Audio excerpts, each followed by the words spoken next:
예.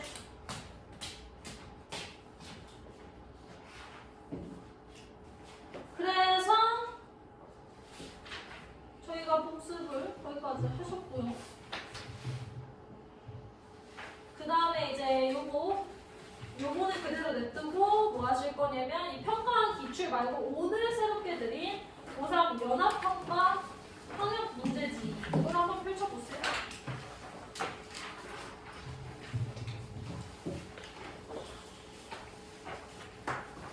네, 그거 첫 번째 거부터 이제 이게 그래서 고3 모의고사를 하나 갖고 온 거거든요. 통으로 하나 갖고 온 건데 한번 보세요. 보시면 일단은 지금 1번, 2번, 3번 이렇게 있잖아요. 그쵸? 문제가 이렇게 나와 있다는 거. 1, 2, 3, 4 이렇게 나와 있는데 그럴 때 일단은 여러분들한테 풀게 시킬 건데 풀 수 있는 방법. 자, 일단은 1번은 풀 게 아니라서 1번 보세요.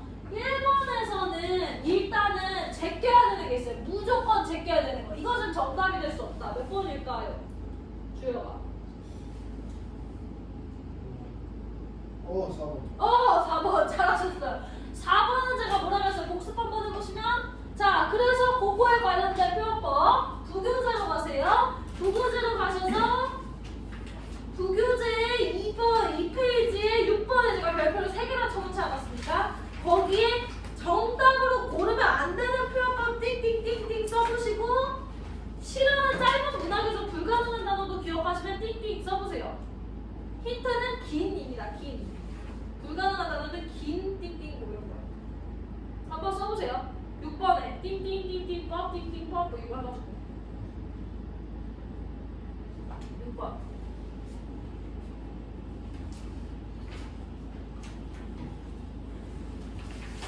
복습 해봐요. 이렇게 뒤적뒤적 해가지고.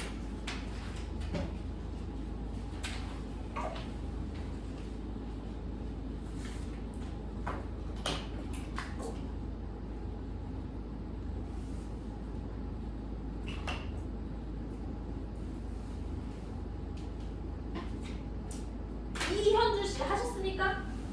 거의 정답을 고르면 안 되는 편법 뭐예요? 정신법, 역설법, 그치법. 맞아요. 단어 역설 점층 도치 점층 역설고 그래서 단어법, 역설법, 정층법, 점층법, 도치법 안 된다고 했고요. 그 다음에 동의야. 저기 시에서 안 되는 단어 뭐예요? 긴? 맞아요. 긴박감 또는 긴? 장갑까지 안 된다고 했습니다. 복습하세요. 그러면 1번에 4번을 이제 체크하면 죽어버리는 거죠. 미쳐버리는 거예요. 자, 1번에 4번 제끼시고요. 복습해보면 4번에 옆쪽에 역동성이란 말 있잖아요. 근데 가에서 보시면 뛰다 날다 춤추다 없을 겁니다. 나에서도 뛰다 날다 춤추다가 없어요. 이해되세요? 왜요? 뛰다 날다 춤추다 한 번만. 그렇죠. 그래서 제가 왜 이렇게 말씀드려요? 예를 들어서 걷다도 역동이 될 수 있냐 뭐 이런 거 물어보고 싶은 거죠. 때리다 그러면. 안 돼요. 그러니까 왜 그러냐면 제가 말하는 안 된다 이거는 모의고사를 그러니까 한 10년치를 부족해본 거예요. 10년치 고3치를 부족해서 얘네가 역동성이 맞다고 할 때 보통 어느 단어가 있을 때 맞다고 하느냐를 보는데 보세요. 역동적이라는 건 움직임이 엄청 많다는 거거든요. 근데 만약에 한 대 때렸어요. 움직임이 많아요? 한 대 때리면 없잖아요. 거의. 그래서 보통 근데 뛰다라는 건 움직임이 되게 많은 행위고 날다도 되게 많은 행위고 계속 날아야 되잖아요. 그러니까 날개 짓을 하나도 역동일 수는 없어요. 이해되세요? 그래서 뭐 본인이 원하시면 해도 되지만 저는 제일 먼저 뛰다 날다 춤추다를 찾으라고요. 그래서 뭐 100대 때렸다 이런 것도 있고 100대 때렸다 아니면 계속해서 침을 뱉었다 뭐 이런 거 하면 될 것 같긴 해. 뭐 그런 거 좋아요. 자, 1번에 4번이 안 되는 이유를 설명해 드렸고요. 자, 그 다음에 여러분들 1번은 배웠죠? 의태어 배웠죠? 음성강수어식에 배웠잖아요. 그 가스라이팅 하는 거. 저 한번 해봐요. 저기 주혁아, 저기 강아지 어떻게 울어요? 왈왈 좋아요. 전 멍멍으로 배웠는데. 여러분들 그래서 한번 보세요. 나에서 기억의 끝에서부터 두 번째 줄 보시면 자, 이게 그 교조에 안 나왔다. 음성 상징어가 여러분들 의태어가 있고요. 의성어가 있어요. 의태어는 모양이고요. 의성어는 소리예요. 권력적으로다가 선물 받았는데 이거를 쿵척쿵척 먹었어요. 의성일까요? 의태일까요? 뭘 것 같으세요? 현주는? 쿵척쿵척. 저도 모르겠어요. 쿵척쿵척 한번 쳐볼까요? 두둔치는 아세요, 여러분들? 그런 것도 모르시죠? 아, 진짜 미쳤어요. 이거 모르세요? 이거 모르세요? 여러분. 저가 너무 옛날 사람인가요? 이거 모르세요? 이게 모르세요? 이거 모르세요? 오 마이 갓. 이게 두둠칫이거든요? 두둠칫. 이거 의태어일까요? 의성어일까요? 의태어예요, 여러분들. 그럼 쿵척쿵척 해볼게요.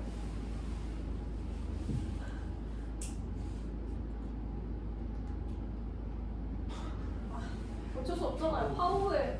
네, 쿵척쿵척. 이건 뭘까요? 의성어일까요? 의태어일까요?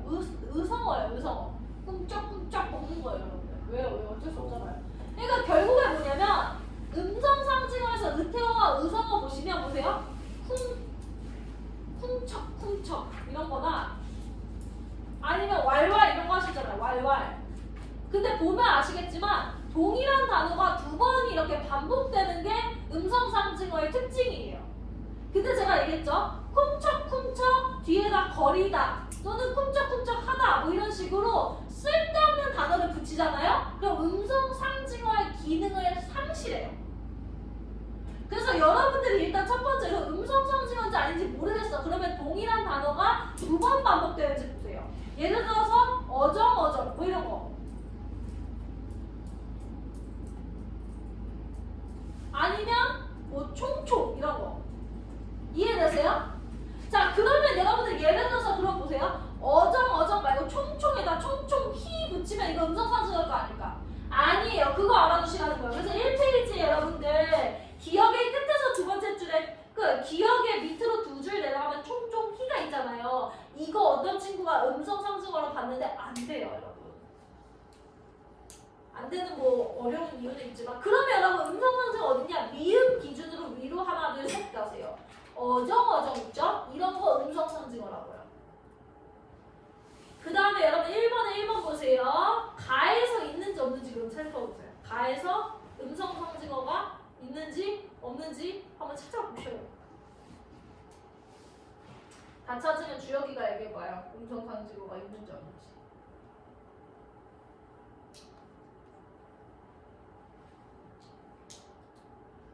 현준이랑 뭐 의견을 나눠서 한번 얘기하든지. 이현준 씨랑.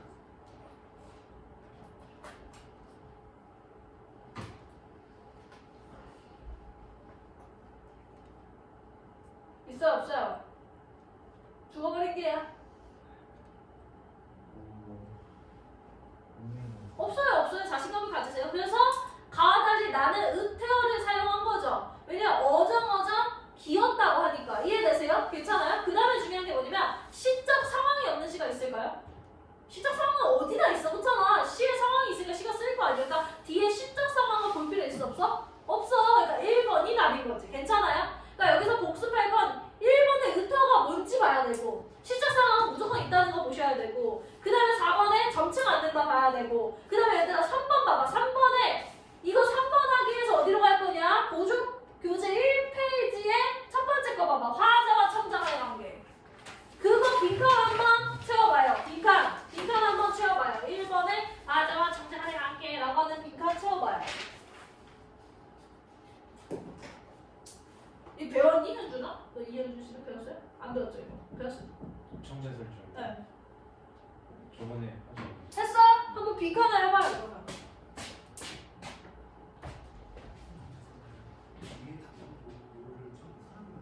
아 네네 저 주세요. 아 네네.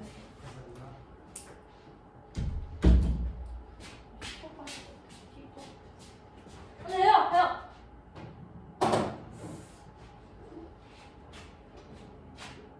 봐요.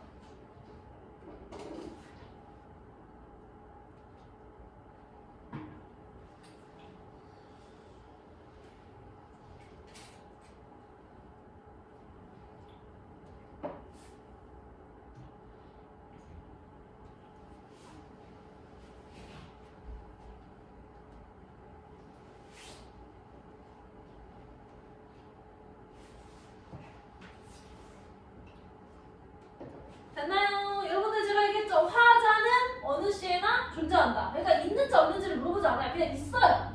있는데 물어보는 건 뭐랬어? 직접 있는지만 물어봐요. 그러니까 직접 등장했냐 아니냐는 제가 뭐라고 했냐면 무조건 될까? 그래요?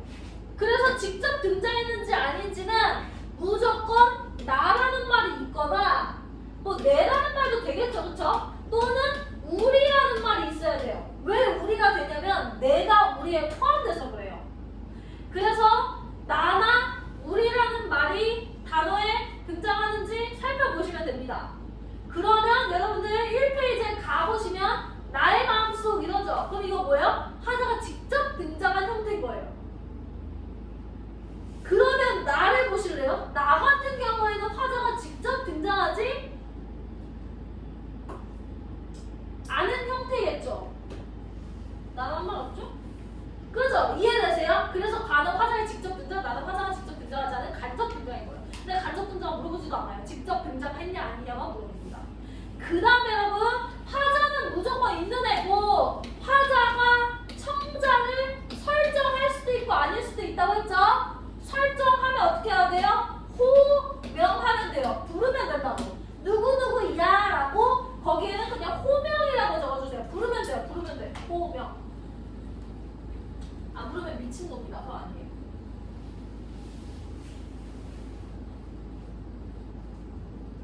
그래서 정리하면 화자가 청자 없이 혼자만 하면 독백체. 독백. 혼자만 한다. 귀신 들리는 애들이 보통 독백체 쓰죠. 독백체. 그 다음에 청자가 설정된 상태에서 청자가 답변해주면 대화체.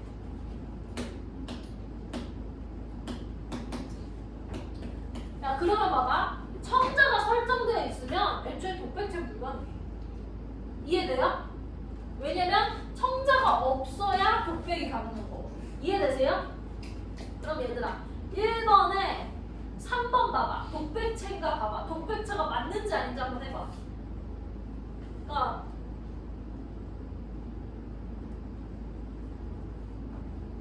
김현주 씨 저기 그 가는 독백체예요 아니에요?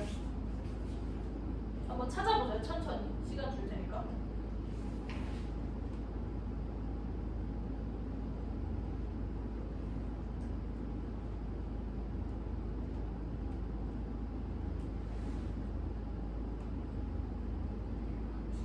네? 대화체요? 왜요? 그래서 여러분 보세요. 당신이야 불렀죠? 청자 설정은 됐죠? 자, 근데 청자 설정에서 대화체까지 가려면 이 청자가 어떻게 해줘야 돼?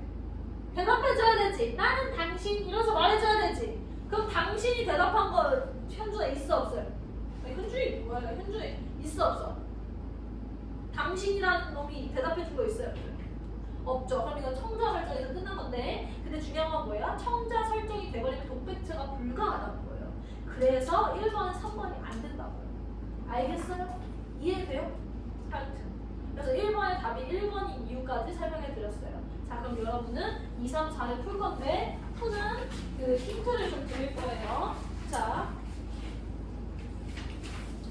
이거는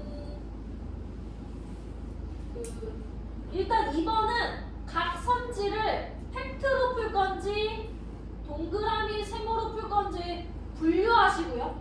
분류하시고 실제 답은 동그라미 세모로 풀립니다. 됐어요? 그 다음에 3, 이런 식으로 해서 풀어보세요. 시간 드릴게요.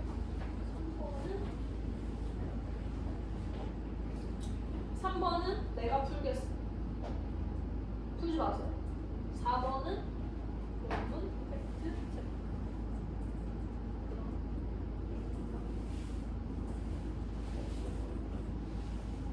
그래서 2번, 4번만 좀 풀어보셔요. 2번, 4번 시간 내서 좀 풀어봐요.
보기 위해서 가에 대한 보기를 먼저 보겠습니다. 3번으로 보세요. 3번에 보시면 보기에서 무슨 얘기를 하는지부터 봅시다. 봤더니 이별한 뒤에 혼자 남게 된 화자가 하니까 아, 화자의 상황 이별이구나. 그러면 부정적 상황이구나. 그쵸? 그 다음에 걔가 내면의 슬픔과 자신의 사랑에 대한 인식을 드러내고 있는데 아, 심지어 보기에서 뭘 줬냐면 단어의 의미도 줬어요. 뭘 줬냐? 설목이라는 것은 화자의 사랑을 의미한대요. 그러면 설목은 긍정어겠구나. 이것도 알아두시면 되겠죠. 이해되세요? 그러면 여러분들 그렇게 본 상태에서 가를 읽겠습니다. 나의 마음속 누구도 모르는 산등성에 한 그루 설목을 갖고 왔습니다. 그렇게 했을 때 나뭇잎 지고 시냇물마저 여위는 가을을 최후의 계절이라 믿었던 어느 그날 사랑하노라 던 사람 떠나고 없습니다. 그럼 여기까지 해서 여러분 뭐였었죠? 아, 화자 이별했구나 알 수 있겠죠? 그러면 2번에 1번 보세요. 2번에 1번이 과연 이게 어떻게 분류될지를 먼저 보라고 했잖아요. 그쵸? 1번 선지는 일단 뭐래요? 오무라는 것은 지금 보시면 가을에서 겨울로 넘어갈 때 만물이 생각한다는 것에 주목한다면 여기가 중요한 게 아니에요. 뭐가 중요한 거예요? 시냇물마저 여위는 것은 뭐다? 쓸쓸한 처지다 이거 아니에요? 맞죠? 근데 제가 뭐라 했어요? 뒤에 단어가 긍정어, 부정어가 판단될 수 있으면 동그라미 세모법으로 풀어갔던 거 기억하세요? 그러면 얘는 뭐로 푸는 거예요? 동그라미 세모법으로 풀리는 겁니다. 그럼 한번 해볼까요? 시냇물마저 여위는이 긍정어일지 부정어일지 동의야 해봐. 시냇물마저 여위는 가을이라고 할 때 시냇물마저 여위는 긍정이야 부정이야? 부정이요. 왜 그러냐면 보세요. 나뭇잎이 지고 시냇물마저 여위는 가을을 최후의 계절이라고 믿었고 그때 사람이 떠나고 없다고 하니까 이별할 순간이니까 요거 부정이잖아. 그치? 그러면 1번은 어떻게 해야 돼? 부정어는 그 다음에 뒤에 쓸쓸한 처지란 말 동의야? 부정이야? 긍정이야? 부정어다. 이렇게 해서 1번은 맞는 선지가 되는 거지. 이해되세요? 자, 2번으로 갑시다. 2번. 겨울이 세상에 얼어붙는 고요한 2번에 2번 선지예요. 겨울이 세상에 얼어붙는 고요한 계절이면 주목할 건 필요 없어요. 제가 중요하게 보는 건 뭐예요? 물방울 소리 하나 들리지 않는 것은 정막이다 이거잖아요. 그쵸? 근데 오늘 정막 배웠죠? 정막 배웠어요? 정막이 무슨 뜻이에요? 주영아, 정막 고요하다, 조용하다 이거라고 했지? 그럼 봐봐, 소리가 들리지 않는다? 정막이다. 이건 그냥 뭐야? 그 자체의 어휘죠. 이해되세요? 괜찮아요? 2번 맞는 얘기인 거 이해되세요? 괜찮아? 오케이. 3번 3번은 나를 가야 되는데 잠깐 냅두시고 마저 읽겠습니다. 자, 나를 미워하면서 내 옆에 남아주니 더욱 100배는 고맙고 복되었을 것을. 그렇게 안 했단 얘기죠. 물방울 소리 하나 들리지 않는 두터운 철문 같은 고요 속에 나뭇가지 사철 고드를 달고 수서가쳐 위로 설하게 뻗는 배경보다도 크고 손실이 이 나무는 역력히 이 나무를 담고 역력히 이 마음을 담은 내 사랑의 표지입니다. 여러분, 그래서 제가 동그라미 세모 안 쳤지만 보세요. 가에서 첫 번째 줄 나의 마음 속에는요 한 그루의 설목이 있어요. 근데 설목은 사랑이라고 했잖아요. 그럼 나의 마음은 사랑이 있으니까 나의 마음 속 긍정어고요. 한 그루 설목을 갖고 왔다도 긍정어일 거예요. 그 다음에 보세요. 나를 미워하면서 두껍게 되어 있는 건 세 번째 뚜껑이 보고 있습니다. 나를 미워하면서 내 옆에 남아주는 게 100배는 고마웠을 거래요. 그러니까 너 왜 떠났냐 이거 아닙니까? 그쵸? 그럴 때 나를 미워하면서 내 옆에 남아주는 걸 화자는 바라죠. 이것도 동그라미예요.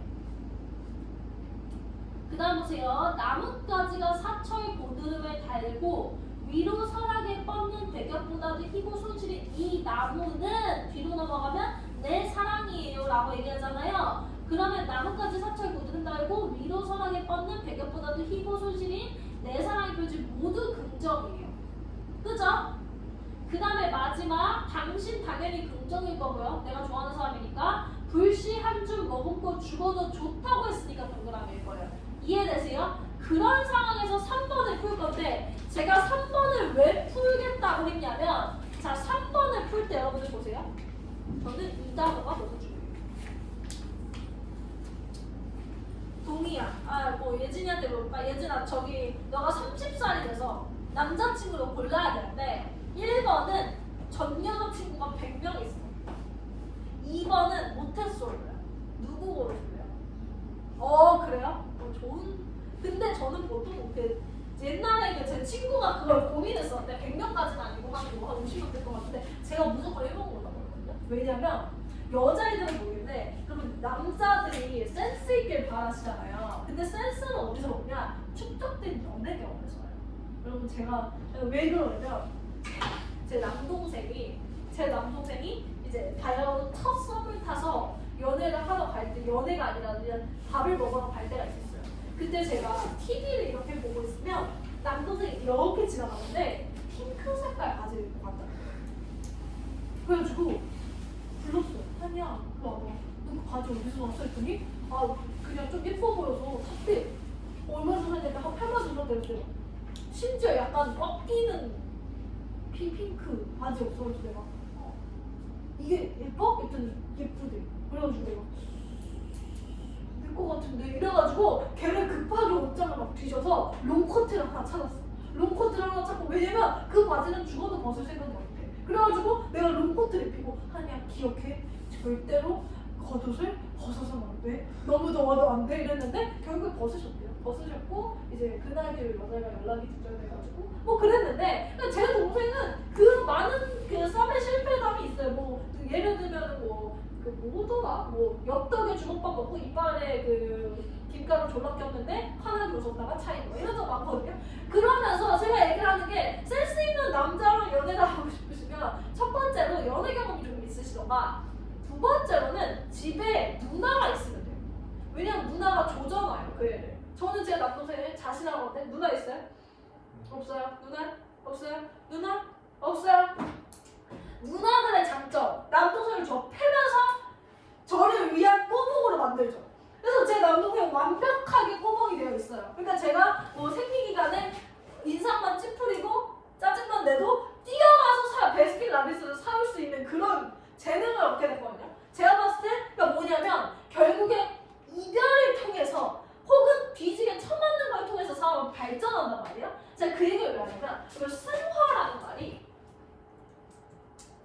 뭔가 부정적 상황에서 발전하는 거거든요.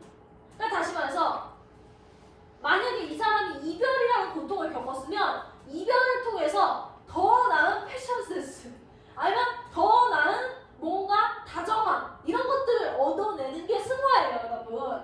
그럼 보세요. 만약에 그 보셨어요? 한승연의 현지랑 재현이 백현이는 주포모 싸는 사이더만. 근데 보세요. 만약에 이별을 해서 내가 더 발전해야 되는데 만약에 이별을 안 하고 다시 재회해버렸어요. 그럼 이 사람의 문제가 해결될까요?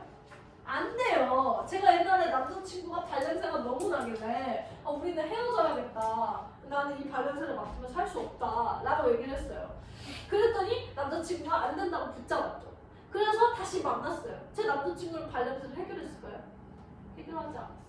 저는 1년가량을 더 발냄새 괴로워하다가 결국에 다시 두 번째 이별을 구했는데 여러분 그 소리 뭐냐면 발전하려면요 어쨌든 이별이 지나가고 새로운 사람을 만나야 되지 다시 재결합하면 안 돼요.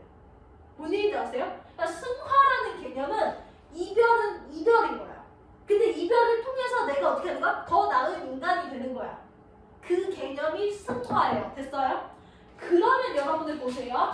3번을 보시면 3번을 2번을 한번 보시면 나를 미워하면서라도 내 옆에 남아주기를 간절히 바랬어요. 이러한 화자의 모습이 승화하려는 걸까?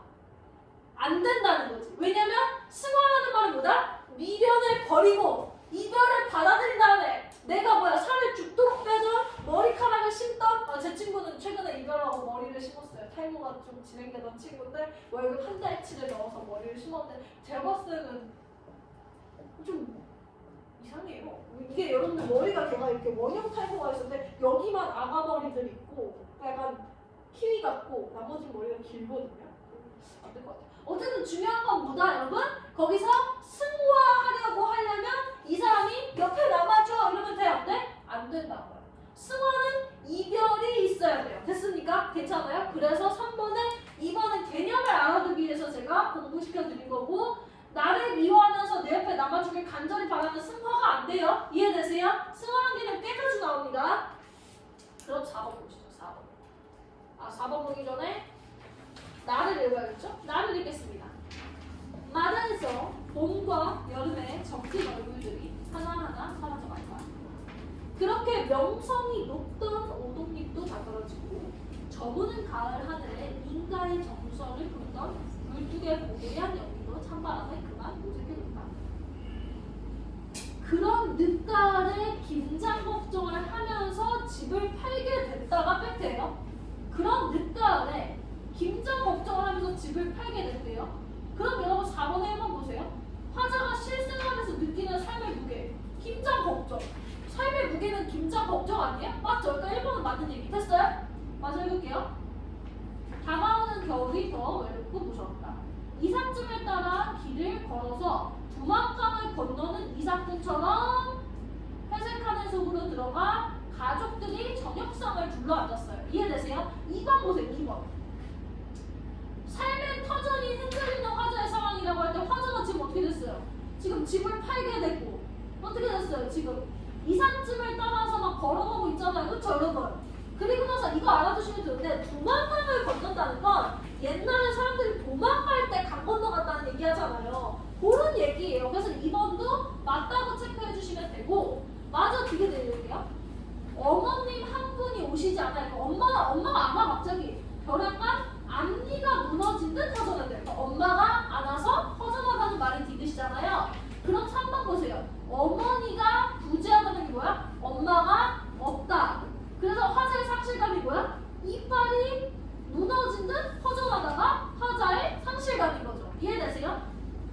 낯선 사람들이 축대에 검정 포장을 치고 초록을 달고 가는 이튿날 목 없는 아침이 달려들어 영원한 이별인데 말 한마디 못하고 갈라지신 어머니시다 하고 나서 2번에 3번 보세요.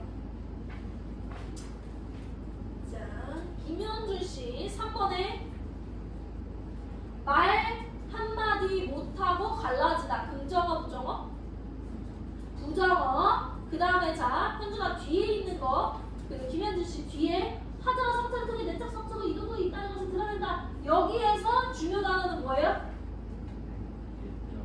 좋아. 그럼 내적 성적은 긍정어야 부정어야? 긍정어. 답은 몇 번? 3번. 이렇게 풀리는 거죠. 그 다음에 4번 볼게요. 4번에 이현주씨 얼음을 녹이며 봄을 찾다라는 문장이 어디냐? 나의 맨 끝에 문턱이 보시면 고난의 잔에 얼음을 녹이며 찾는 것은 슬픔이 아니고 겨울 하늘에 푸른 빛을 띤 봄이다. 그럼 겨울 하늘에서 봄을 찾는 건 긍정이에요, 부정이에요? 그거예요. 4번은 어떻게 푸느냐? 4번도 마찬가지로 앞에는 긍정어는 자 뒤에 저기 이현주씨 희망이 찬 시간 속에서 희망이 찬 화자의 태도. 여기서 중요한 중심어는 뭐예요? 2번에 4번에 얼음에 녹이며 봄을 찾는 것은 에서 끝, 그 앞에는 긍정어잖아요. 그럼 뒤에서 중심 단어는 뭐야? 시련 속에서도 희망을 잃지 않는 그런 화자의 태도를 부르는 것이라 볼 수 있겠고 여기서 중심 단어 희망 좋아요. 그럼 희망은 긍정어예요 부정어예요? 그쵸. 그래서 4번은 긍정어다 이렇게 풀리는 거예요. 마지막 5번은 한번 가볼게요. 자 5번에 동이야. 눈과 얼음에 덮인 대지하루를 넘어선다라는 문장이 어디 있냐면 마지막 뭉텅이에 미음 기준으로 하나 둘 셋 넷 다섯 번째 가시면 눈과 얼음에 덮인 대지의 하루를 넘어서는 해질 무렵이라고 나와요. 그러면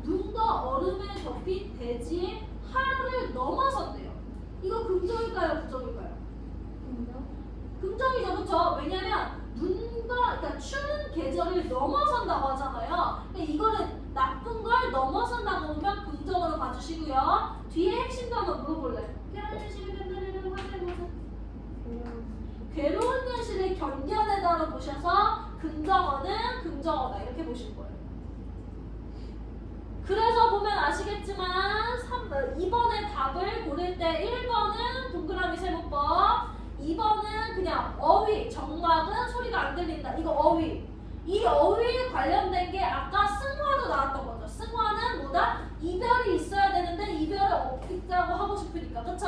승화라는 개념 알아두라고 얘기했고요. 그래서 3, 4, 5도 긍정어로 풀린다. 자, 마지막에 보세요. 미음 위로 하나, 두 줄 올라가면 어느 날 목 없는 아침이 또 왈칵 달려들면 이런 친구들에게 눈짓 한 번 못하고 친구들의 손 한 번 바로잡지 못하고 가리라 라고 얘기했어요. 자, 그러면 여러분 여기에 지금 제가 질문 하나 던질게요. 자, 손을 잡지 못한 것은 화자 탓이에요? 친구 탓이에요? 그냥 하나만 골라보세요. 누구 잘못일 것 같아요? 이 시에서. 그쵸? 왜냐면 아침이 오면 내가 친구들의 손을 잡지 못하고 가는 거니까 내가 못 잡은 거지 친구들이 안 잡아준 게 아니죠. 제 말 이해되세요? 그러면 4번에 보시면 4번에 5번 보세요. 주변 사람들이라고 하는 걸 친구로 치환해보세요.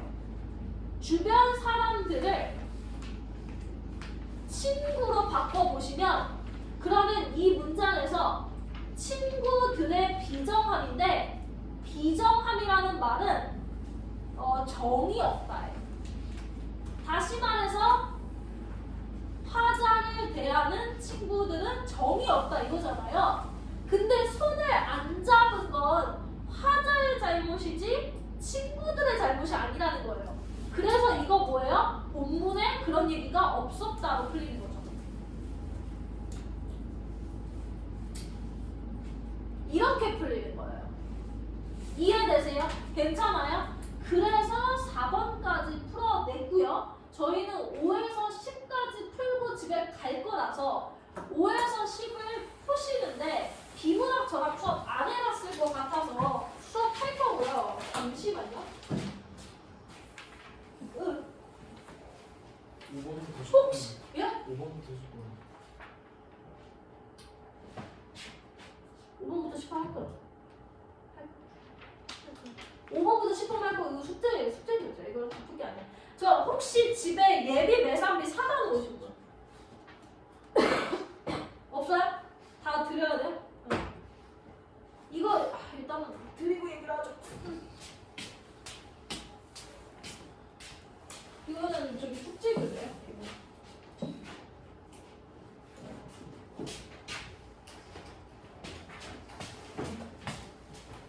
이게 여러분들 고1 정도예요. 고1 정도. 고1 정도고 그 어휘편 뭐 이렇게 나와 있는데 요즘 뭐 좋더라고요. 이런 것도 주고 나한테 안 되는데. 그 다음에 여러분들 뭐 할 거냐면 저희가 경제 지문만 수업을 했잖아요. 그러니까 이게 숙제를 제가 좀 다 시키지 않아요. 여러분 그 목차를 한번 보세요. 목차를 보시면 목차가 그 완전 목차 처음에 첫 번째 딱 펼치면 구성 및 특징 차례라고 되어 있는 목차 보이세요? 거기에서 저희가 한 게 뭐밖에 없다고요? 경제밖에 없다고요. 여러분 뭐만 풀면 돼요? 9일차, 11차만 푸시면 돼요. 숙제 그게 다예요. 근데 여러분의 선택이죠. 자, 이거 공지도 드릴 건데 자, 9일차, 11차를 하루에 몰아서 푸셔도 되고요.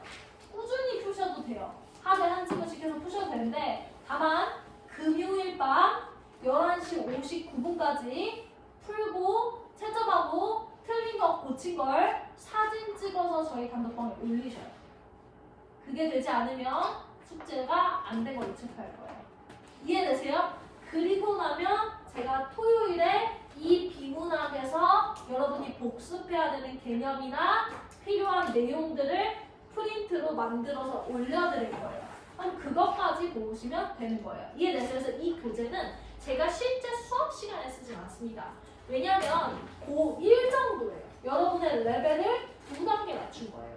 그래서 요건 생각보다 엄청 쉬우실 거거든요. 그래서 난이도 차이를 위해서 요거 하나 풀고 여기 거 하나 풀면 아, 이 고3이 미친 것 같구나를 푸실 거예요. 그래서 우리는 오늘 경제 관련된 것만 풀 거라서 89페이지 본문에 91페이지를 펼치시면 6에서 9번이 있습니다.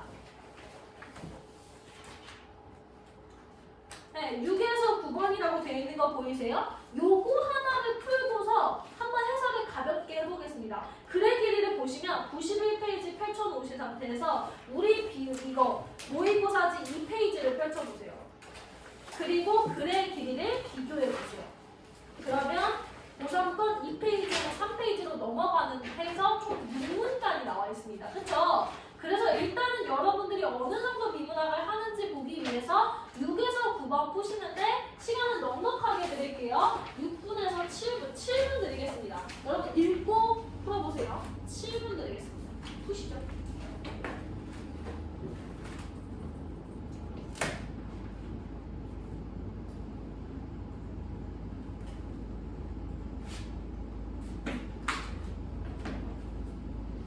앞에 시간 띄워놨으니까 시간 검수해서 푸세요.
지우세요. 7초 남았어요.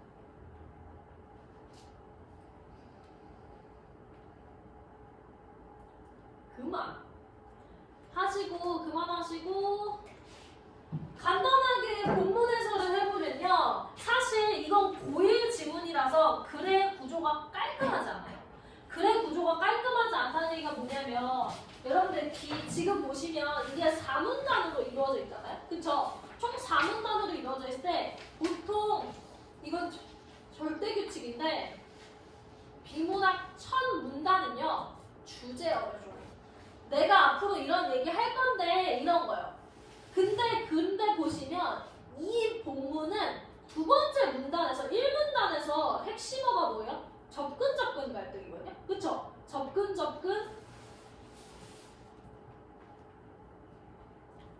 그게 나오고 접근 갈등을 해소한다. 해소법에 대해서 나오고 그 다음에 두 번째 문단에서 진짜 특이한 게 그런 데가 나와요. 근데 사실 고3에서 마주할 모든 지문에서 두 번째 문단의 첫 번째 그런 데를 때려박는 경우는 없어요. 그러니까 사실 이거는 뭐냐면요. 1문단과 2문단이 전혀 다른 얘기를 하고요. 이거 나중에 글 구조도 그려드리면 2문단에서 3문단으로 넘어가는데 또 3문단과 4문단은 연결 안 되고 3문단과 4문단이 또 별개로 나와요. 그러니까 주제가 총 몇 개냐면 3개인 지문이에요. 이게 쉽게 만들려고 주제를 짧게 친 건데 1문단에서 얘기하는 건 뭐예요? 접근 갈등이라는 거예요. 근데 접근 갈등이라는 게 뭐예요? 중요한 건 1문단에서 접근 갈등은 물건을 구매할 때예요. 그쵸? 물건을 구매할 때. 그래서 읽어볼게요. 소비자들은 어떤 제품이나 서비스를 선택할 때 쉽사리 결정을 내리지 못한다. 이럴 때는 기능은 만족스럽지만 가격이 비싸거나 반대로 가격은 만족스러운데 기능이 그렇지 않다거나 하는 경우를 들 수 있다. 이처럼 뭐예요? 결과적으로 소비자들은 뭐다? 구매 과정에서 접근 갈등이 나타나는 이유는 구매 과정에서 나타나는 거고요. 이는 둘 이상의 바람직한 대안 중에 하나만 골라야 돼요. 다시 말해서 선택장애를 얘기한다는 거죠. 그쵸? 이거 살지 저거 살지 결정하지 못하는 거고요. 기업 판매자는 그럼 뭐라고 한대요? 나 짜장면 먹을지 짬뽕 먹을지 모르겠어 하면 둘 다 먹어를 해버린다고요. 그게 기억이죠. 대안을 함께 묶어 제공한다. 이해되세요? 그래서 기억에 관련된 문제 7번 보세요.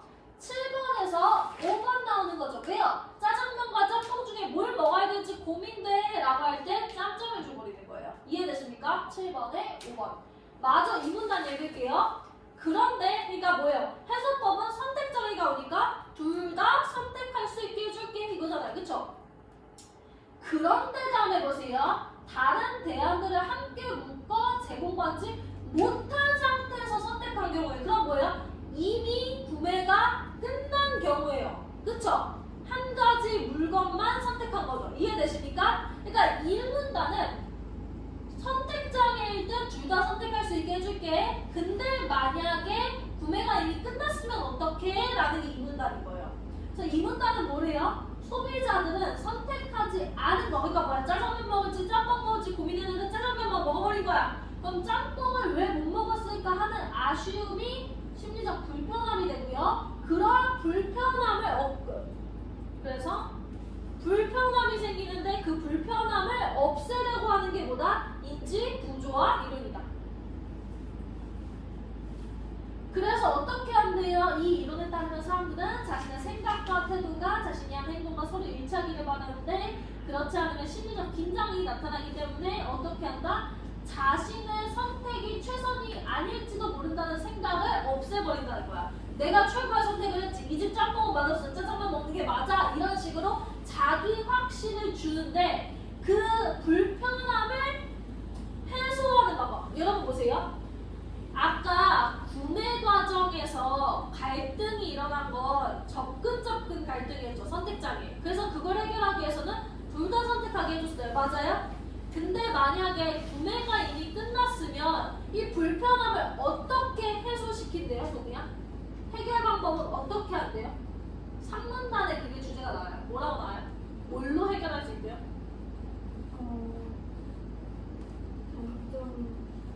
그쵸? 그거를 누가 해요? 어떤 플랫폼이? 어디죠? 소비자? 광고? 광고예요. 그러니까 불편함을 해소할 수 있는 애가 아까는 둘 다 선택하게 해줄게 한다면 이번엔 광고인 거죠. 광고에서 뭐 한다는 거예요? 너 잘 샀어. 이거 좋은 거야. 마음에 들지? 이거 좋아. 이렇게 계속 얘기해 준다는 거예요. 그럼 니은 보세요. 제품을 구매한 고객들을 대상으로 한 광고는 많은 정보를 담을 수 있어야 되는데 왜 많은 정보를 담을 수 있어야 되는지 3분단 마저 첫 번째 줄부터 읽어보면 해소하기 위해서 어떻게 할 거냐면 한 줄 내려가면요. 자신의 구매 행동을 지지하는 부가 정보를 찾아낼 거예요. 그럼 광고에는 뭘 넣어줘야 된다는 얘기야? 지지할 수 있는 부가 정보를 넣어줘야 된다는 얘기야. 맞지? 그래서 여러분들 지금 9번에 가시면 5번 나오는 거죠. 지지 정보가 많으면 인지 부조화를 광고를 통해 해결할 수 있다는 거예요. 됐어요? 그런데 4문단에서는 불편함을 광고로 해소하는 얘기가 안 나오고 무슨 얘기가 나와요? 이런 광고는 기업 입장에서도 좋다라고 나와요. 그러니까 지금 제가 글을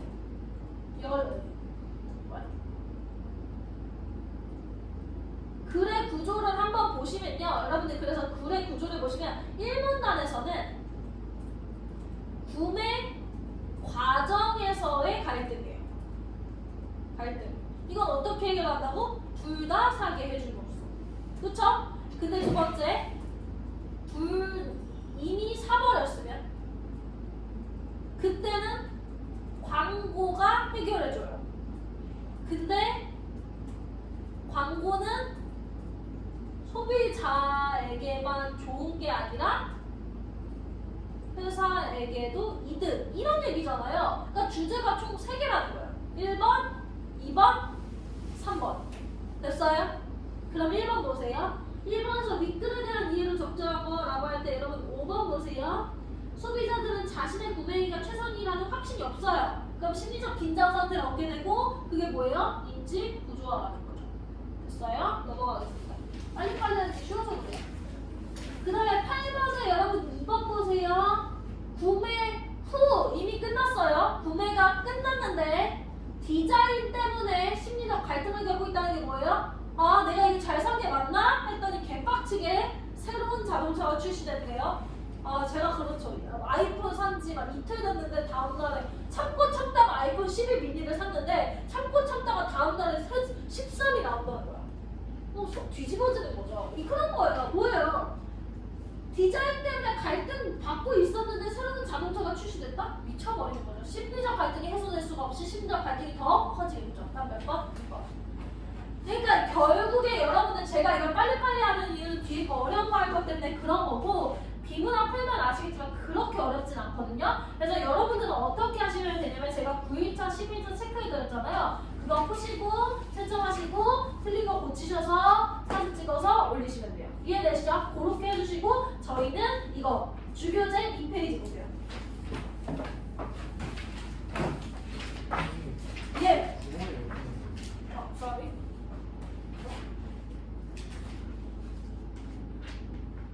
오늘 좀 집중을 하는데.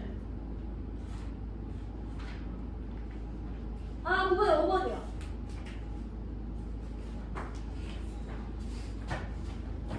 자, 여러분 지금 이제는 고3으로 넘어와야죠. 고3은 글의 구조가 가장 아름답습니다. 아름답다는 얘기는 뭐냐면 깔끔하게 떨어진다는 얘기예요. 자, 근데 여러분들 자 이런 문제 보실 때 글 구조를 잡는 게 중요하거든요. 근데 여러분들 지금 보시면 체크 표시 일단은 문단을 좀 나눠보시죠. 문단 이렇게 빨간색이나 뭐다 찍찍 그어서 문단을 좀 나눠보세요. 문단 나눠보세요. 문단을 나눠보고 시작을 할게요.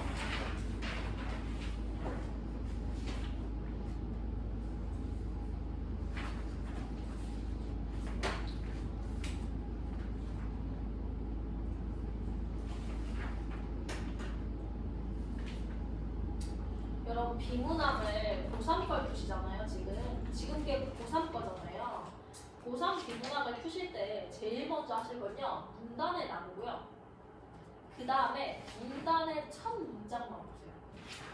자, 그러면 각각의 첫 문장을 보시면 민법에서 법률행위는부터 이에 해당한다예요. 첫 문장에서 항상 중요 단어 하나 집어보세요. 자, 그러면 민법에서 법률행위를 해서 해당한다까지 해서 주어가 무슨 단어가 1문단의 핵심일까요? 한번 찾아 읽어보세요. 민법에서 법률행위는 의사표시를 필수적으로 할 법률행위의 효과를 발생시키는 행위로 유언이나 형을 한다. 네, 그 문장에서 핵심 단어가 뭘까요? 법률 행위. 잘하셨어요. 아, 오늘의 주제는 법률행위인 거예요. 근데 그걸 모를까봐 법률행위는 이런 걸 말해 라고 준 거예요. 그래서 1문단에서 핵심은 법률행위였어요. 그럼 2문단에서의 첫 번째 줄을 통해서 중요한 건 뭘까요? 또 찍어보세요. 그거는 이현준 씨가 해봅시다.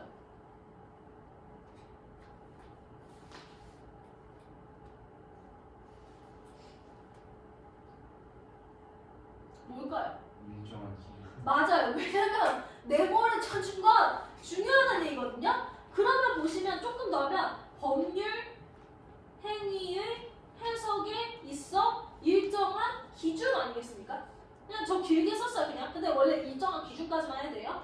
그 다음에 3문단은 아예 줘요. 법률 행위의 해석 방법엔 띵띵띵이 있다. 띵띵띵. 이거 중요한데 여러분 보세요. 뭔가 법률 행위의 해석, 아까는 기준이었는데 이번엔 해석가 뭐예요? 해석, 여기는 법률행위 해석 기준, 여기는 해석 방법인데 이런 식으로 체크 표시가 될 수가 있어요. 자연적 해석, 규범적 해석, 보충적 해석. 그러면 무조건 제가 얘기했죠. 그럼 이거 하나하나 설명해주고 앉아있을 거라고. 그래서 이따 뒤에 보세요. 3문단은 뒤에 두 번째 문장까지 읽으시면 자연적 해석은 이라고 나오죠. 그쵸? 그러면 나머지 규범적 해석에 대한 설명 어디에 있어요?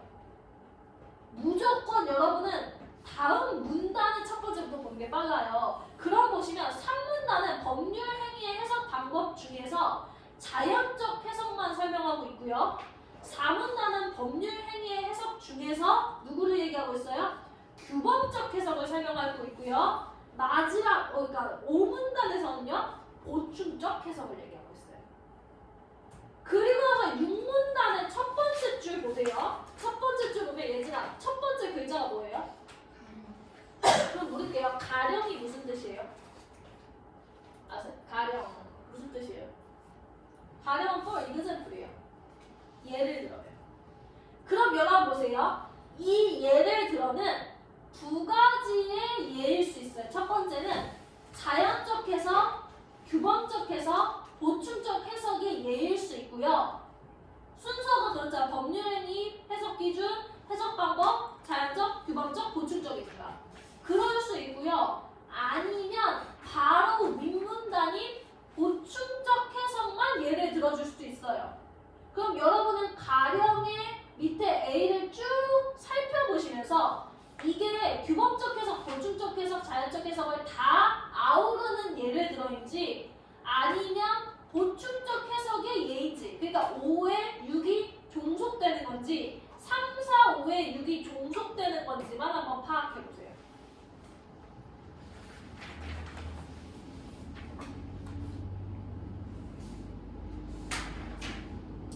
그냥 가령 뒤에 쭉 읽으면서 이런 건 뭐 보충적 해석이다 뭐 이런 식으로 얘기하는지 아니면 해석을 하나만 얘기하는지 한번 찾아보세요.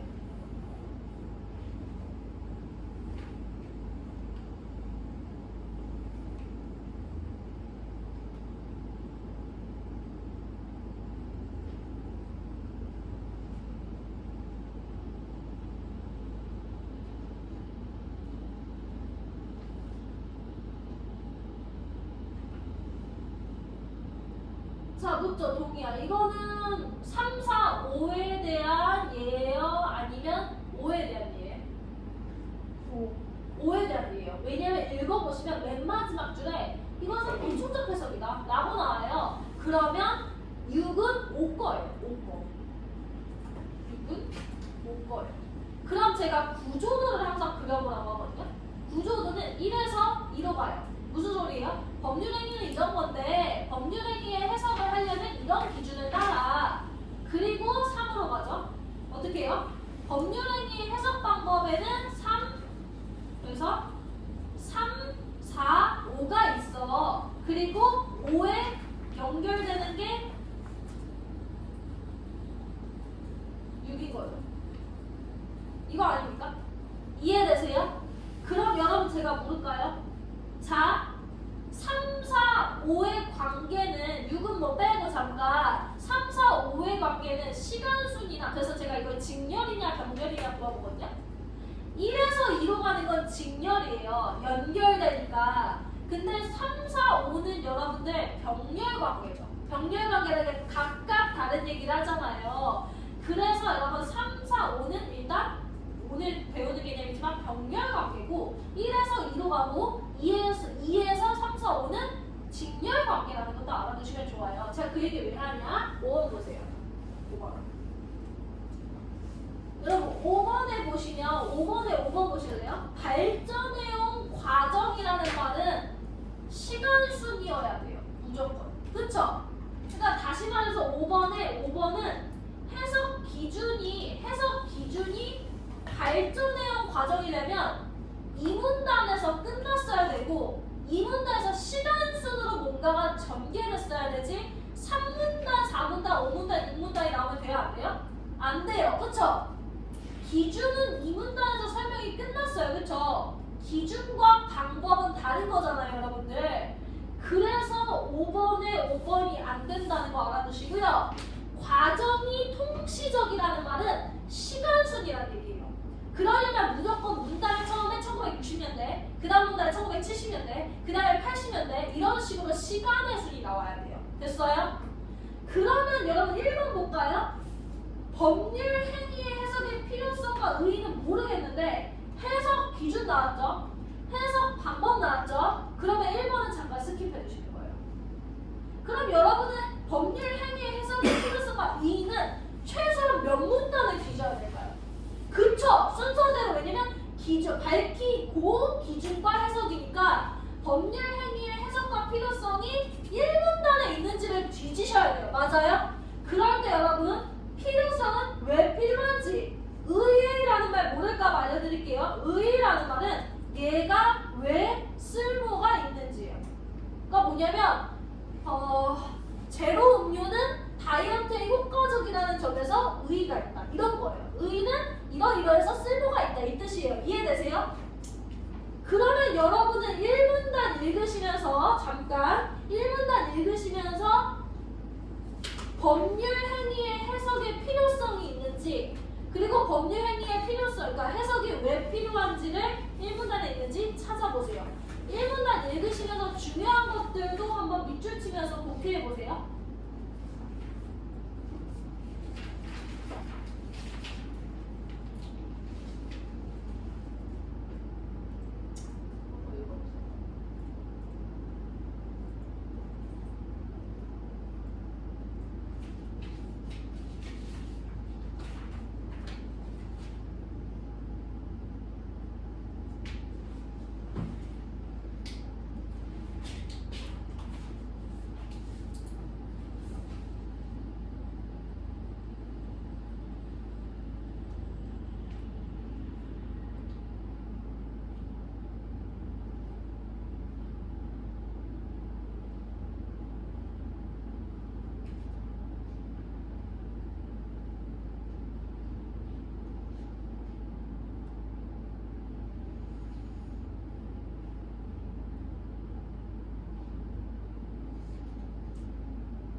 정보가 엄청 많습니다. 부산 문제는.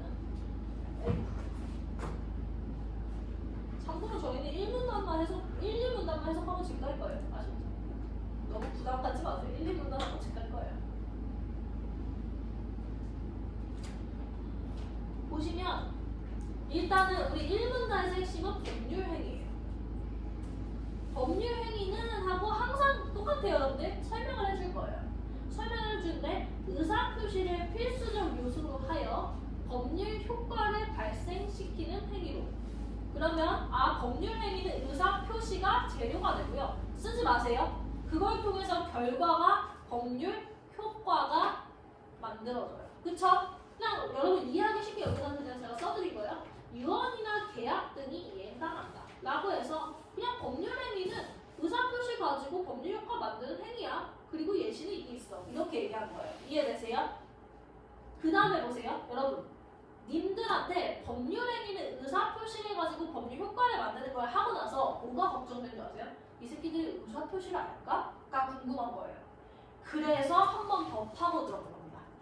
의사 표시는 하면서 이해되세요? 의사 표시는 일정한 법률 효과 발생을 목적으로 하는 의사를 표시하는 것인데, 근데 이해할 필요가 없는 게 의사 표시가 있어야 법률 효과가 나타난다며. 그러니까 똑같은 말을 한 번 더 반복한 거예요. 표시 행위에는 말이나 글뿐만 아니라 머리를 끄덕이거나 손을 드는 것과 같은 동작이나 침묵 등도 포함된다. 의사 표시라는 것은, 그러니까 표시행위인데 표시행위라는 건 말, 글, 동작, 침묵, 뭐 이게 다 된대요. 그냥 그거를 추가적으로 설명한 겁니다. 법률 행위에서 의사를 표시한 사람을 표의자, 표시한 사람이라는 뜻이래요. 표의자가 진위와 표의자의 진위와 표시된 의사가 명백하게 일치하여 이론의 여지가 없을 경우 문제가 되지 않는다. 그러니까 뭐냐면 내가 유언을 한 거죠. 거기에 그러니까 뭐 예를 들어서 내가 야 너 나한테 잘하면 5천만 원 줄게 하고 표의를 했어요. 그쵸? 근데 그거에 대해서 만약에 현준이도 선생님이 선생님한테 잘하면 5천만 원 주시는구나 하는 건 문제가 되지 않아요. 그럼 여러분 법원에도 안 와요. 그쵸? 근데 하지만 표의자의 의사가 불분명한 경우나 의사표시를 받아들인 상대방이 지금 다르게 받아들이면 해석이 필요하다는 거예요. 얘가 말한 게 도대체 무슨 뜻이지? 라는 거. 그게 바로 뭐라는 거예요? 법률 행위의 해석이라는 거예요. 그래서 법률 행위의 해석에 대해서 뭐를 얘기했어요? 지금 마저 읽을게요. 법률 행위 해석은 법률 행위의 내용을 확정하는 것으로 법률 행위가 성립할 수 있게 하고 유효성 여부를 판단하는 중요한 역할을 해. 이게 바로 뭐예요? 의의죠. 이해되세요? 그래서 5번의 답이 몇 번 나오는 거예요? 1번 나오는 겁니다. 법률 행위 해석의 필요성보다 마지막 줄에 나오죠. 법률 행위의 성립과 유효성을 판단하는 중요한 역할을 해. 라는 게 필요성, 의의라고요. 그쵸? 이해되세요? 그 다음에 여러분들 보세요. 그거예요. 그래서 만약에 예를 들어서 제가 얘기를 한 거죠. 너가 나한테 잘하면 1억 줄게 라고 의사표시를 했어요. 근데 그래서 불쌍하게도 현준이가 맨날 저한테 음료수를 사다 주고 마사지, 어깨 마사지를 1시간씩 해주는데 쌤이 얘기하는 거죠. 아니 넌 나한테 잘한 게 아니야. 그러니까 난 1억을 줄 수 없어. 이렇게 해버리는 거야. 그럼 현준이 개빡치니까 어디로 가요? 법원으로 가는 거예요. 그래서 여러분들 뭐예요? 거기 보시면 법률 행위의 해석은 이라는 게 뭐예요? 법률 행위라는 게 의사표시를 한 거라고요. 그쵸? 그러니까 너가 나한테 잘하면 1억 줄게 라고 말한 행위를 해석할 거예요. 이해되세요? 해석은 일정한 기준이 필요하답니다. 까지가 이 문단이에요. 이해되세요? 그래서 첫 번째는 뭐야? 법률 행위는 이런 건데 법률 행위는 표의자와 받아들이는 사람이 다르게 생각하면 해석이 필요해. 이거죠. 그 다음에 뭐예요? 그러한 해석은 일정한 기준이 필요해가 이 문단인 거예요. 괜찮으세요? 마저 읽을게요. 당사자가 법률 행위로 달성하려고 하는 목적 및 법률 행위 당시의 재반 사정은 우선적으로 고려되는 기준이다. 그리고 그러니까 첫 번째 기준은 뭐하래요? 당사자의 목적 그리고 재반 사정. 요게 먼저 목적과 재반 사정을 먼저 보래요. 그 다음에 두 번째 뭐를 보라고 하냐면 그리고 법률 행위의 내용은 대체적으로 그 분야의 관습을 토대로 이루어진 것이 일반적이라는 점에서 이를 해석의 기준으로 삼을 수 있다. 그러니까 두 번째는 관습을 보겠대요. 의사표시가 없거나 명확하지 않을 경우는 관습에 따르지만 당사자의 의사와 상관없이 강제적으로 적용되는 규범이 강행 규정을 위반하는 관습은 효력이 인정되지 않는다 해서 오늘은 배경 지식만 몇 개 설명할 겁니다. 여러분 관습이 뭔지 아세요? 관습. 이게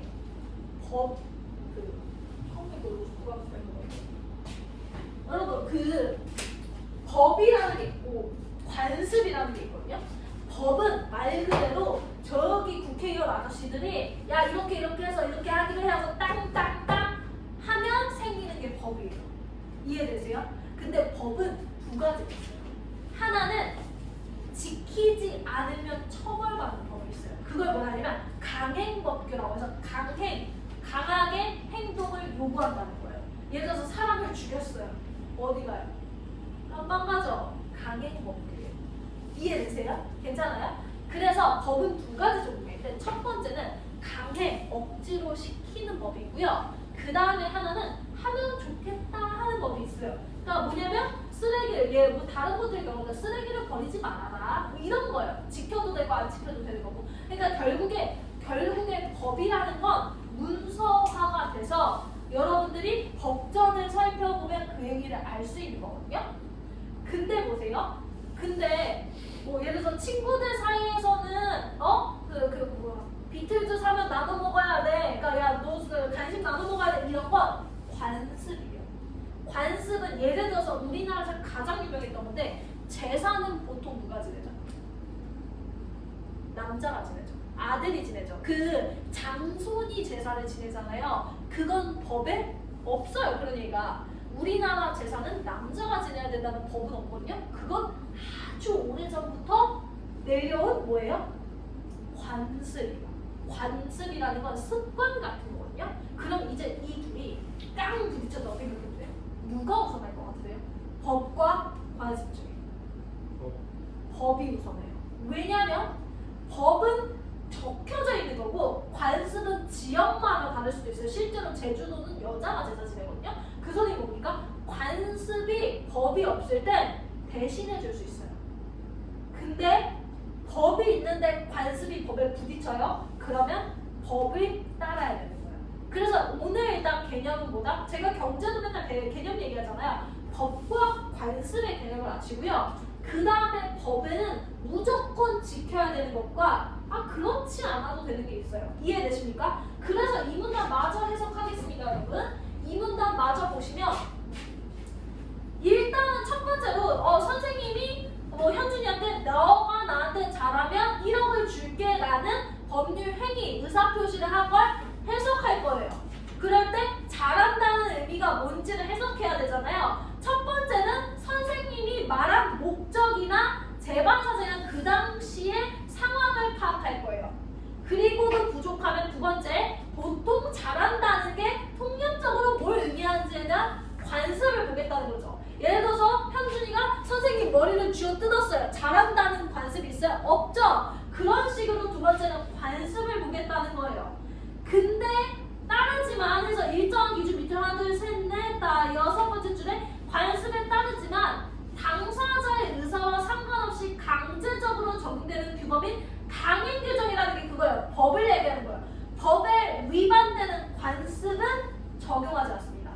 다시 말해서 첫 번째로 아까 목적과 재반사정을 확인하고요. 두 번째로 관습을 적용해서 해석할 건데 그때 관습이 법에 어긋난다면 관습은 보지 않습니다. 됐어요? 한편 법률 행위와 관련된 관습이 없어. 그리고 다른 의사표시도 하지 않았어. 그럴 때 여러분 거기 보세요. 임의 규정이란 건 아까 얘기했죠? 안 지켜도 되는 법이라고. 그렇게 되면 뭐라고 했다고요? 관습이 없고 임의 규정과 다른 의사를 표시하지 않는 경우 임의 규정을 법률행위 해석 기준으로 삼을 수 있다. 자, 그러니까 너 보세요. 여기까지 정리할 겁니다. 자, 목적과 재반사정을 본 다음에 관습을 볼 건데 근데 만약에 관습이 법 중에서도 강행법규에 위반되면 관습 미적용하는 거예요. 근데 만약에 관습이 위반 안 되면 관습 적용하겠죠? 근데 만약에 관습이 없으면요? 근데 아까 법은 뭐가 있다고 했죠? 강행법규도 있지만 임의법규도 있어요. 임의적이라는 게 안 지켜도 된다 이거거든요. 근데 걔는 관습이랑 역할이 비슷해요. 그래서 뭐야? 관습이 없으면 임의법규를 적용해 보겠다 이거예요. 그러니까 여러분 이번에는 기준이 두 개인 거죠. 관습과 강행법규가 부딪히면 강행법규 적용할 거고요.